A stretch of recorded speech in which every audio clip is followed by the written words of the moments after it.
출애굽기 10장 말씀입니다. 출애굽기 10장은 이제 하나님께서 바로에게 내리는 그 재앙을 기록하고 있는데 8번째 재앙과 9번째 재앙입니다. 그래서 이미 7장부터 이 10가지 재앙이 쭉 시작이 됐습니다. 피, 개구리, 이, 또 파리, 그 다음에 돌림병, 그리고 또 독종이라고 하는 종기, 그리고 우박 재앙이 있었습니다. 이제 8번째 재앙이 오늘 메뚜기 재앙입니다. 그리고 9번째 재앙이 흑암 재앙, 이렇게 8번째 재앙과 9번째 재앙 이야기가 오늘 10장에 나옵니다. 이 재앙들이 점점 강도가 이렇게 커지는 거죠. 그런데 바로는 뭐 조금은 이제 변화가 있긴 해요. 그래서 그 중에 너희들만 가라.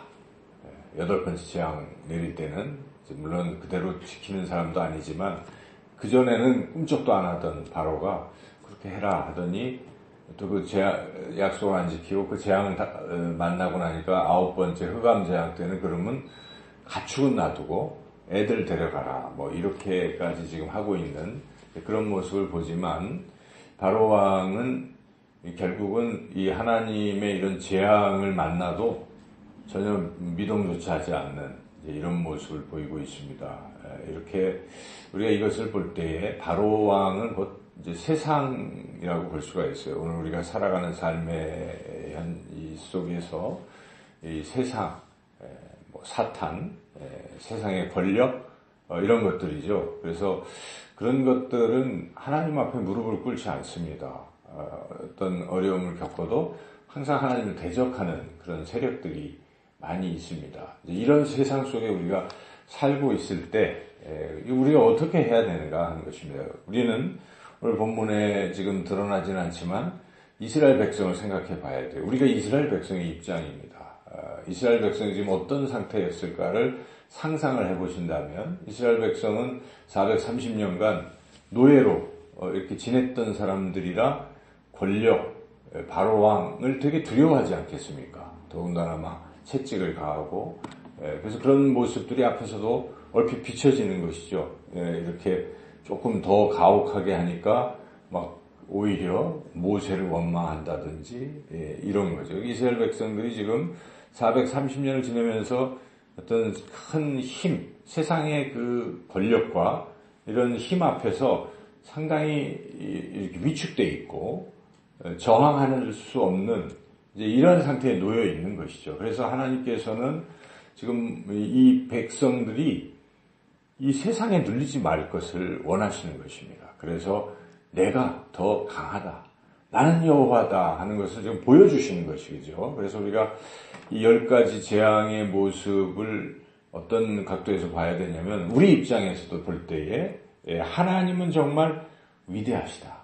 이스라엘 백성들이 하나님이 정말 위대하시다는 것을 깨닫게 하시는 재앙들이다 하는 것을 우리가 알아야 돼요. 그래서 하나님이 원하시는 것은 우리가 이 세상에 눌리는 것을 원치 아니하신다는 것입니다. 하나님이 위대하시기 때문에 하나님을 의지하고 나간다면 우리는 세상에 지지 않는다 하는 것을 보여주는 그런 말씀입니다. 그래서 오늘 본문에서 우리가 그런 것들을 살펴볼 수가 있는데 왜 하나님께서 이렇게 바로에게 재앙을 자꾸만 내리시는가? 10번까지. 사실 처음부터 장자 재앙을 내리시고 굉장히 센 재앙을 내려서 끝을 내도 되잖아요. 그리고 그냥 바로 구원을 하셔도 되는데 계속 10번의 이런 재앙을 강도를 높여가면서 내리시는 이유는 이스라엘 백성에게 보라는 것입니다. 하나님의 위대하심을 보라는 것입니다. 그래서 우리가 앞서서도 계속 하나님이 말씀하시는 것은 나는 여호와니라. 나는 여호와니라. 이 여호와라는 말에는 스스로 존재한다는 뜻도 있지만 나는 전능하다는 것입니다. 나를 보라.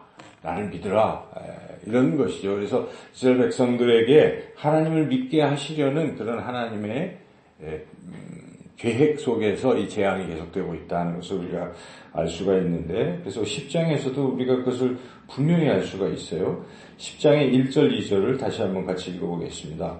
여호와께서 모세에게 이르시되 바로에게로 들어가라. 내가 그의 마음과 그의 신하들의 마음을 완강하게 함은 나의 표징을 그들 중에 보이기 위함이며 네게 내가 애굽에서 행한 일들 곧 내가 그들 가운데서 행한 표징을 네 아들과 네 자손의 귀에 전하기 위함이라. 너희는 내가 여호와인 줄 알리라. 너희는 내가 여호와인 줄 알리라. 지금 이스라엘 백성 너희들이 내가 여호와인 줄, 내가 이 애굽을 이기는 그런 참 하나님이심을 알라는 것입니다. 그리고 이제 하나님을 믿고 광야를 통해서 가나안 땅으로 잘 들어가라, 이런 뜻 아니겠습니까? 지금 그래서 하나님이 어떤 분이신지를 분명히 알라 하는 것이죠. 재앙의 내용을 우리가 좀 분석을 해봐도 지금 하나님은 그들이 애굽이 자랑하는 것들을 하나씩 하나씩 꺾어내는 것이죠. 당시 애굽에서 섬기던 그런 신들이 굉장히 많습니다. 애굽 사람들은 특히 나일강도 그들을 이제 먹여 살리는 젖줄이고 비옥하게 하는 그 델타 삼각지에 이런 것에서 그들이 이 나일강이 최고다 생각합니다. 그래서 나일강을 하나의 신으로 섬기고 있던 것이고, 그리고 이 곡식을 자라게 하는 게 무엇입니까? 햇빛 아니겠어요? 그래서 태양을 신으로 섬기고 있어요. 이 이스라엘, 이제 애굽 사람들은. 우리가 어제 이거 동영상 봤을 때 거기에 그 오벨리스크라고 이렇게 굉장히 큰 돌이 있었잖아요. 그걸 다 깎아서 세운, 우리는 대단하다 하지만 그게 우상입니다. 그러니까 이 애굽 사람들이 그 태양신 앞에 그 오벨리스크 큰 돌을 막 수십 미터 되는 것을 딱 세워놓는 것이죠. 그래서 어제는 태양신을 레라고 이렇게 얘기를 하는 건데, 원래는 레라고도 표현하지만 라신이에요, 라신. 그래서 이 모세하고 싸웠던 그 애굽의 바로가 이름이 람세스라고 그러잖아요. 람세스. 라자가 뭐겠습니까? 그 태양신 라를 얘기하는 거예요. 그래서 그들은, 그리고 본인이 태양신이라는 것입니다. 지금 심지어 그와 같이 태양신을 섬기는 것인데, 지금 그 태양신을 잠재운 것입니다. 나일강을 처음 시작할 때 나일강이 어떻게 됐습니까? 피로 물들어서 못 쓰는 물이 돼버리잖아요. 그래서 피재앙부터 시작된 것이죠. 그리고 지금 9번째 재앙이 무엇입니까? 흑암재앙입니다. 그 태양을 무력화시키는, 온 세상을 캄캄하게 하는, 하나님이 그렇게 하신다는 것이죠. 그래서 이런 것들을 통해서 하나님께서 이 당시에 그 세계 최강대국이라고 하는 애국보다도 위대하신 분이시다. 그들이 섬기는 람세스보다 위대하다 하는 것을 지금 이스라엘 백성들에게 보여주고 있는 것입니다. 그러므로 나를 믿어도 된다. 나를 믿으라. 이런 말씀이면서 또한 세상에 선포하고 계십니다. 하나님께서 이들 애굽에게도 선포하시는 것입니다. 내가 과연 하나님이다. 여기 1절에 그들에게 나의 표징을 그들 중에 보이기 위함이며, 그래서 그들이 하나님 앞에 굴복할 수 있도록 이렇게 하고 계신 것이지만 세상은 굴복하지 않습니다. 지금 이 바로는 10가지 재앙을 만들 끝까지 대적할 뿐이에요. 그래서 우리가 세상이 하나님 앞에 지금 대적하는 이런 세상을 우리가 살고 있잖아요. 그래도 우리는 하나님이 더 위대하시다는 믿음을 잃어서는 안 된다는 것이죠. 오늘 이 말씀을 통해서 우리가 그것을 분명히 깨달아야 되겠습니다. 또 중요한 사실이 있습니다. 그것은 이런 하나님 되심을 우리가 보고 믿고 하는 것뿐만 아니라 세상도 알게 해야 되는 것이고, 또 하나 중요한 게 있어요. 2절에 보면은 하나님께서는 이 표징을 누구에게 보여주려고 하고 계십니까? 내 아들과 내 자손. 그러니까 지금 2세대가 있잖아요. 자식들. 이들에게 지금 가르치라는 것입니다. 보여주고 너희들이 가르치라는 것입니다. 하나님이 얼마나 위대하시는가. 그래서 우리가 오늘 이 말씀을 통해 적용한다면, 첫째는 우리 자신이 세상에 눌리지 말라는 것입니다. 세상 별것 아니라는 것입니다. 아무리 권력이 세더라도 그 태양신도 하나님께서 흑암으로 잠재우시는 것처럼 하나님은 위대하시다 하는 것을 우리가 확실하게 믿어야 되고, 둘째는 우리 자녀들을 교육을 잘 시켜야 되는 것입니다. 요즘 우리가 자녀 교육에 있어서 세상의 어떤 방법이라든지 또 세상에 눌리게 우리 스스로 위축이 되니까 돈에 눌리고 또 세상의 명예나 권력에 눌리는 모습에 자녀들도 어느덧 세상에 지고 있는 것이죠. 그런데 자녀들에게 아니다. 하나님 위대하시다.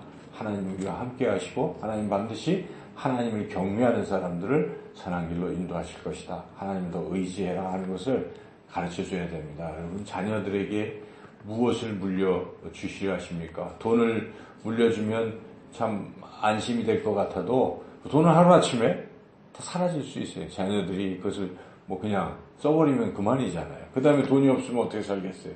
또 그렇다고 가르치는 게 최고야 하고 물론 그것도 직업을 가지고 잘 할 수 있겠지만 그러나 직업만 가지고 세상에 사는 것이 다가 아니지 않습니까? 하나님을 믿고 하나님을 경외하고 살아가는 것이 더 중요할 것입니다. 그래서 우리가 자녀에게 무엇을 남길 것인가, 무엇을 가르칠 것인가, 오늘 말씀을 통해서 하나님이 위대하시다 하는 것을 여러분들이 가르치시기를 주님의 이름으로 축원합니다.